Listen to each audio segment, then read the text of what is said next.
The morning sun of New Eden rose over fields of golden wheat, painting the sky in shades of orange and purple. Captain James Walker stood on the observation deck of the orbital station, watching the peaceful colony below. 20,000 humans lived there, families who had traveled across the stars to build new lives. Children played in the streets, while farmers tended their crops. It was humanity's proudest achievement, their first successful colony outside Earth's solar system. The peace shattered at exactly 0800 hours. Black ships appeared in the sky without warning. They moved like shadows against the morning light, their hulls absorbing all light that touched them. The Krell Empire had arrived. These beings stood 12 feet tall, covered in thick armor-like skin, with 4 arms and eyes that burned red like dying stars. They considered themselves the supreme race of the galaxy, and all others were insects to be crushed. Admiral Krell stood on his command ship, looking down at the human colony. His translator spoke in a voice like grinding metal. These creatures dare to spread across our galaxy? They build their nests on worlds that belong to the Empire? He turned to his second in command. Show them what happens to parasites. The bombardment began without mercy.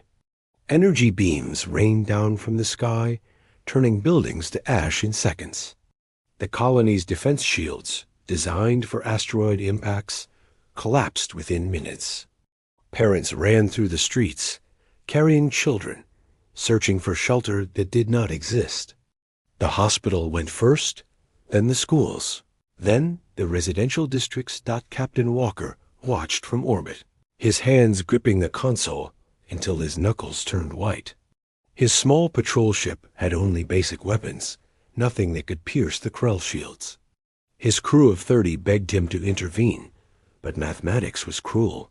1 patrol ship against 50 warships meant certain death with no chance of saving anyone. Record everything, Walker ordered, his voice breaking. The galaxy needs to see this. The colony's mayor, an old man named Robert, sent one final transmission. His face appeared on every screen, blood running down his forehead, the sound of explosions behind him. Earth, if you receive this, know that we died free. Know that we never surrendered. And know that our children sang songs of home until the very end. Remember us. Avenge us. The transmission cut off as the government building exploded. Within 3 hours, New Eden was gone. 20,000 voices silenced.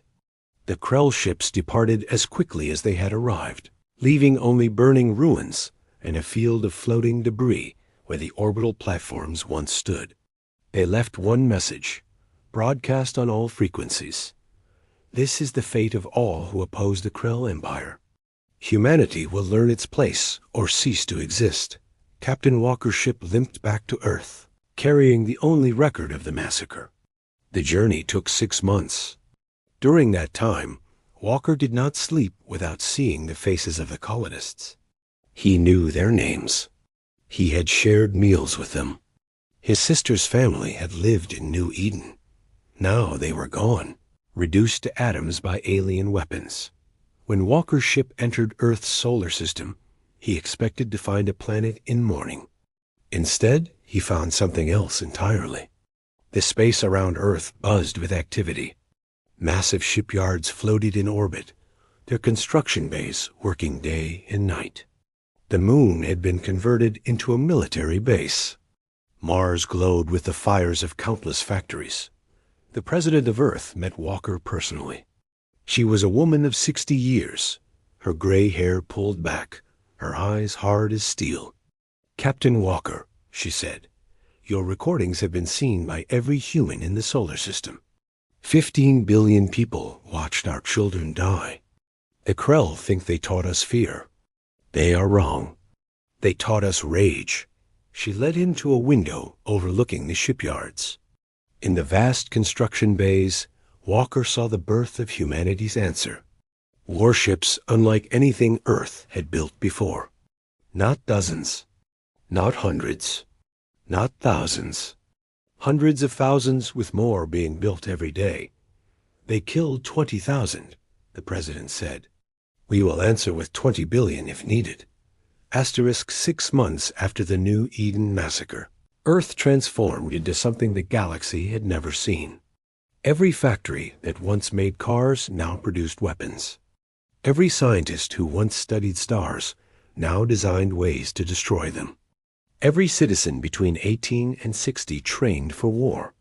Humanity discovered something about itself that day. When pushed to the edge, they did not break.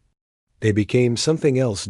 General Tom Anderson stood in the command center of the newly built Fortress Luna, watching the display screens that showed Earth's growing fleet. The numbers seemed impossible. In half a year, humanity had built 50,000 warships. The secret was simple and terrifying. Humans had stopped caring about safety, comfort, or profit. Every resource, every moment, every thought focused on one goal: revenge. The alien races of the galaxy began to notice. The Voltari, peaceful traders with blue skin and 6 eyes, sent ambassadors to Earth. They floated in their crystalline suits, their voices musical and concerned. Humans, we grieve for your loss, but this path leads only to darkness. The Krell Empire controls 300 systems. You cannot win. General Anderson met them in the diplomatic hall. He was a man who had lost 2 sons on New Eden. His answer was simple. We don't need to win. We need to make them pay. If humanity burns, we'll make sure the Krell burn first.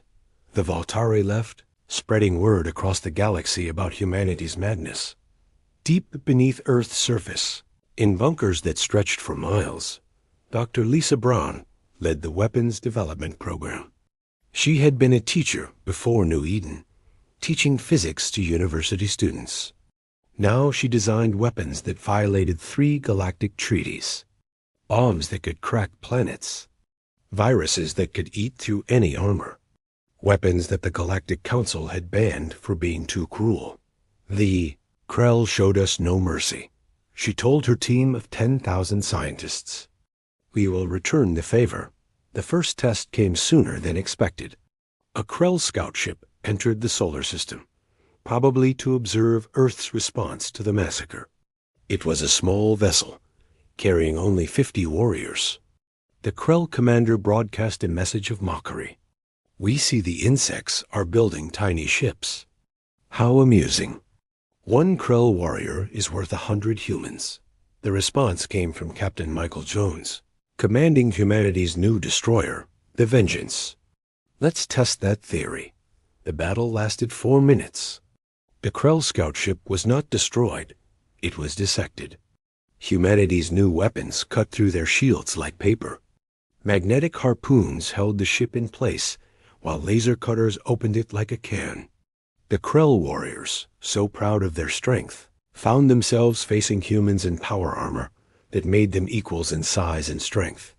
But humans didn't want equals. They wanted to send a message. The fight was broadcast live to every human ship, every colony, every home on Earth. Humans in power armor tore through Krell warriors with mechanical efficiency. No mercy, no hesitation. When the last Krell warrior fell, Captain Jones had their bodies loaded into torpedoes and fired toward Krell space, along with a message: you killed 20,000. This is one. We're coming for the rest. The galaxy watched in shock. The Krell Empire had ruled through fear for 1,000 years. No race had ever struck back. The Emperor of the Krell, a massive being known only as the Supreme, received the message in his throne room. His advisors expected rage. Instead, they saw something new on his face: uncertainty. How many ships are the humans building? He asked. Our spies report at least 100,000 Supreme One, but the reports seem impossible. No race could build so fast. The Supreme stood from his throne, his forearms clasped behind his back. Double our border defenses. If the humans want war, we will crush them like all others.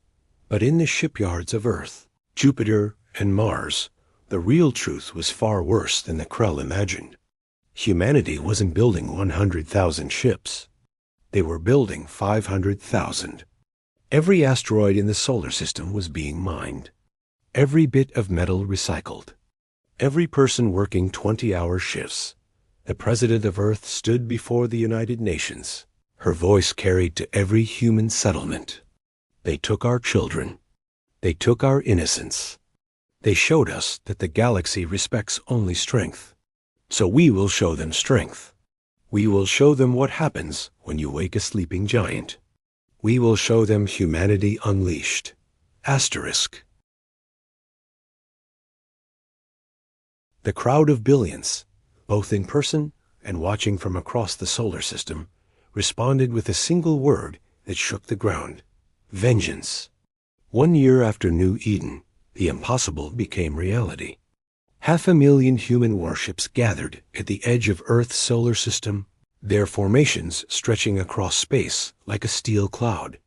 Each ship bore the names of the fallen: the David's Revenge, the Sophie's Promise, the New Eden's Fury. Every hull painted black with a single red stripe, the color of human blood. Admiral Jack Foster stood on the bridge of humanity's flagship, the Retribution. He had been a cargo pilot before the massacre, moving supplies between Earth and Mars. Now he commanded the largest fleet in galactic history. The weight of it should have crushed him. Instead, it gave him purpose. All ships. Report readiness, he commanded. The responses came in from 500,000 captains, each one having lost someone on New Eden. First Fleet ready. Second Fleet ready. Third Fleet ready. The roll call continued for an hour. The Galactic Council called an emergency session. Representatives from 40 different species gathered on the Phi neutral station of Haven Prime. The Voltari ambassador spoke first, his 6 eyes wide with fear. The humans have gone mad. They've built more ships than the rest of the galaxy combined. They must be stopped. The Zexi representative, a being of pure energy contained in a mechanical suit, disagreed. The Krell started this. They massacred civilians. Perhaps it's time someone stood up to them. The debate raged for hours, but everyone knew the truth. No one could stop what was coming. The Krell Empire prepared for war. The Supreme gathered his forces, bringing together 200,000 ships from across his territory. He stood before his war council, confidence radiating from his massive form. The humans are new to war. They build many ships, but lack experience. We have conquered for 1,000 years. Numbers alone don't win wars. His general, a scarred warrior named Varrock, was not so sure. Supreme One, our spies report strange things. The humans train day and night. They study every battle we've ever fought. They show no fear of death. Some even volunteer for suicide missions. Let them come, the Supreme declared. We will teach them the price of defying the Empire. First battle happened at the border system of Kepler 442. 50 Krell ships patrolled the area, confident in their superiority. They detected the approaching human fleet and sent a message of contempt. Turn back, insects, or be destroyed. Admiral Foster's response was swift. Third Fleet, engage. 50,000 human ships emerged from hyperspace simultaneously. The Krell commander had only seconds to process the impossible sight before his ship was vaporized. The battle, if it could be called that, lasted 12 minutes. Not a single Krell ship escaped, but humanity didn't stop to celebrate. They pushed forward, system by system, like a tide of metal and fury. The doctrine was simple: overwhelming force at every point. Where the Krell had 10 ships, humans sent 1,000. Where they had 1,000, humans sent 10,000. The galaxy watched in stunned silence as the Krell Empire, unstoppable for a millennium, began to crumble. Planet after planet fell to the human fleet. But these were not massacres like New Eden. Humans targeted only military installations, only Krell forces. Civilian populations of other species were left unharmed, sometimes even protected, The message was clear. This was not about conquest. This was about justice. 3 months into the campaign, the Krell made their stand at the fortress world of Draknar. 100,000 Krell ships formed defensive lines around the planet, supported by orbital defense platforms and planetary shields. The Supreme himself commanded the defense, certain that here, finally, the human advance would break. Admiral Foster looked at the tactical display. His advisors suggested sending 200,000 ships to ensure victory. Foster shook his head. Send them all. Every ship we have. I want the galaxy to see what happens when you massacre human children. The Battle of Draknar became legend. 500,000 human ships darkened the sky. The Krell fought with desperate courage, their weapons lighting space with brilliant flashes. For every human ship destroyed, 10 took its place. The planetary shields held for 6 hours before failing. The defense platforms lasted 8. The Supreme watched his empire's greatest fleet burn and finally understood. He had not awakened a rival. He had awakened something far worse, a species with nothing left to lose and everything to prove. As human dropships began landing on Draknar, carrying millions of soldiers in power armor, the Supreme sent a message to his remaining forces. The humans cannot be stopped by conventional means. Prepare the forbidden weapons. If we fall, we take them with us. The forbidden weapons of the Krell, or nightmares made real. Hidden in secret vaults for 500 years. They were weapons so terrible that even the ruthless Krell had sworn never to use them. Planet-killer bombs that turned worlds into radioactive glass. Biological weapons that could spread through entire species in days. Devices that could collapse stars. General Mark Williams led the ground assault on Draknar. His soldiers found the underground vaults by accident, chasing fleeing Krell warriors into the depths of the planet. What they discovered sent chills through every human commander. Thousands of doomsday weapons, each capable of ending civilizations. Admiral Foster, Williams reported, standing among the arsenal of horror. If they deploy even half of these weapons, Earth is finished. Every human colony gone. We might win the war, but there won't be anyone left to celebrate.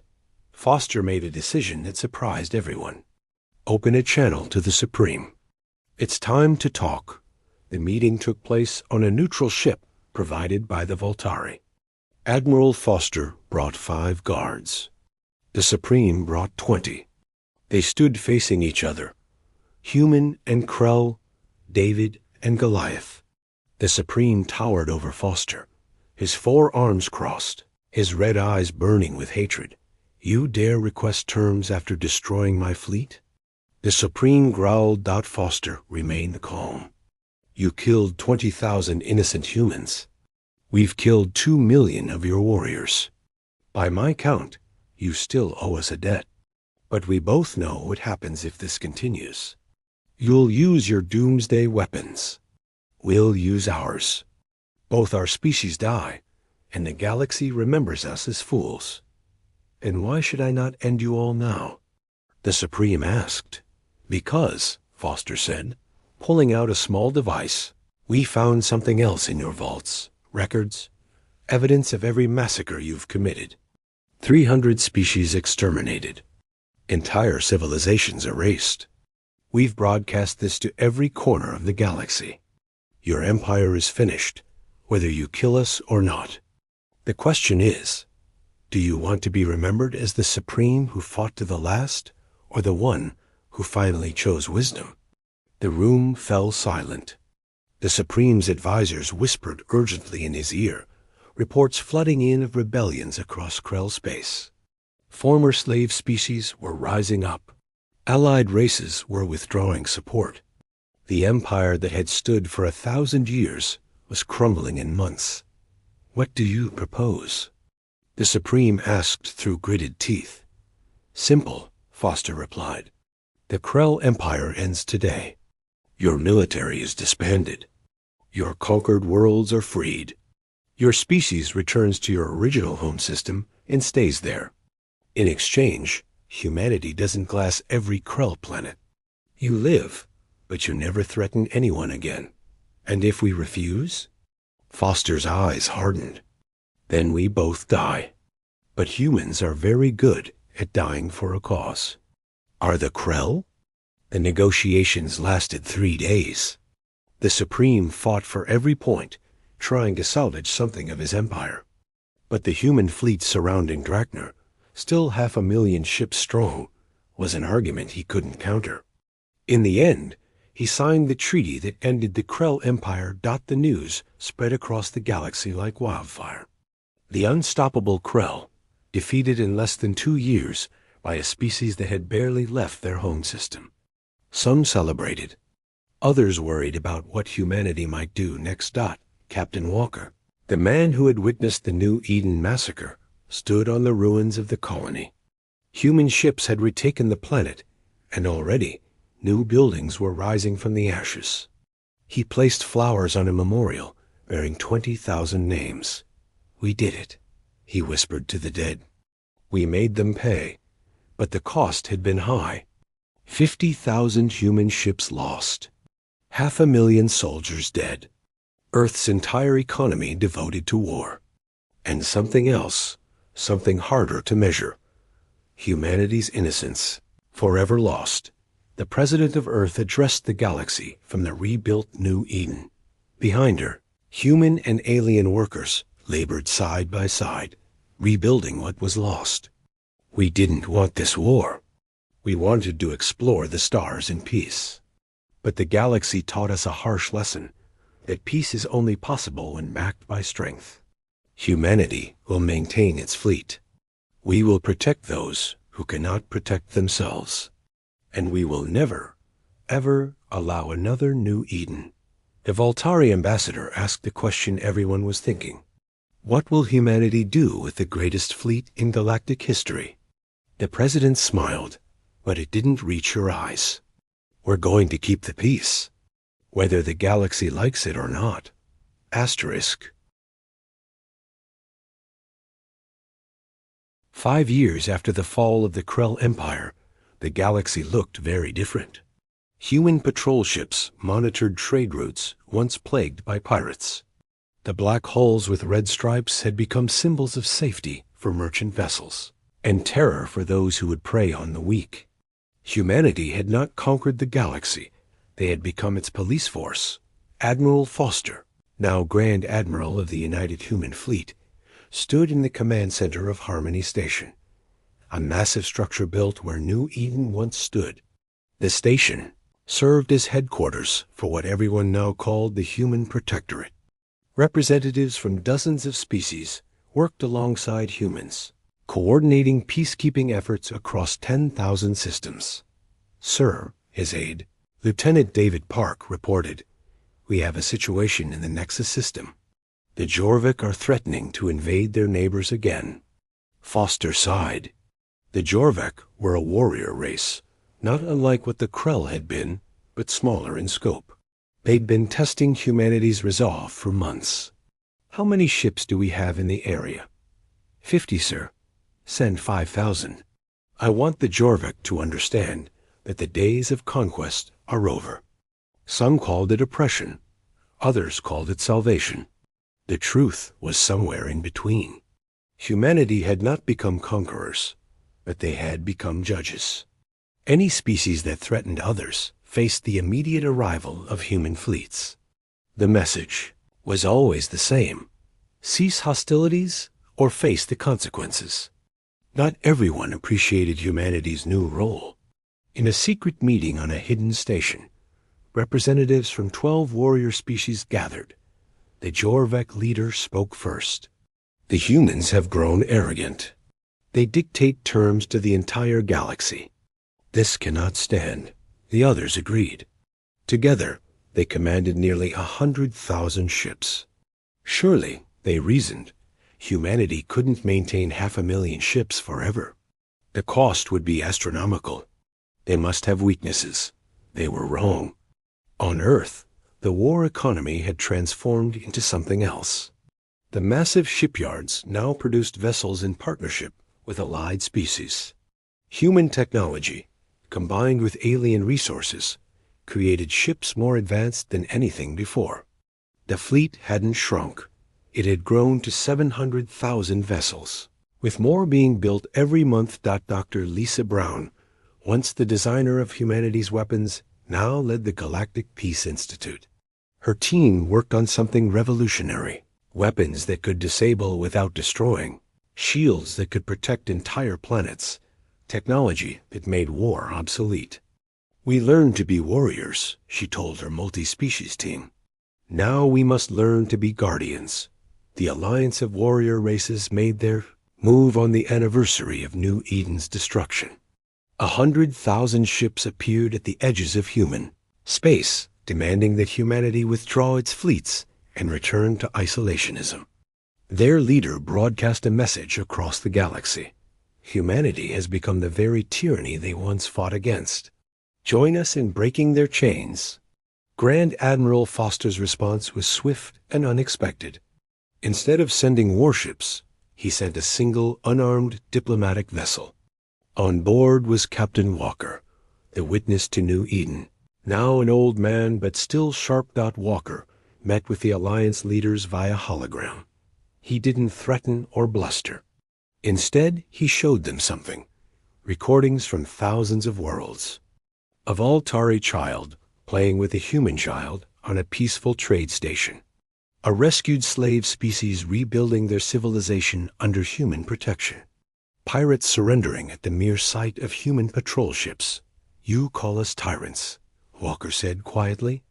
"But in 5 years under human protection, fewer beings have died from war than used to die in a single month under the old order. We don't conquer. We don't enslave. We simply stop those who would. If that makes us tyrants, then so be it." Then he showed them something else: the current human fleet deployment. Not 700,000 ships as they thought. 1.2 million, with factories on 100 worlds producing more.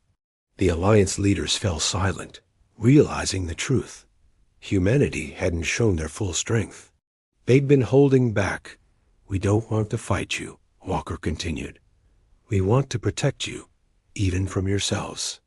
The galaxy has had enough war. Stand down, and let's build something better together." One by one, the Alliance ships powered down their weapons. The Jorvik leader was the last to surrender, but even he knew when he was beaten. The rebellion ended before it began. As the galaxy settled into its new reality, a child on Earth asked her teacher, "Will we always have to be the guardians?" Teacher, a veteran of the Krell War, looked at the stars. "Perhaps not always, but until others learn what we learned, that with great power comes the responsibility to protect those who cannot protect themselves, we'll stand watch. It's the price we pay for New Eden. It's the promise we made to the 20,000. Never again."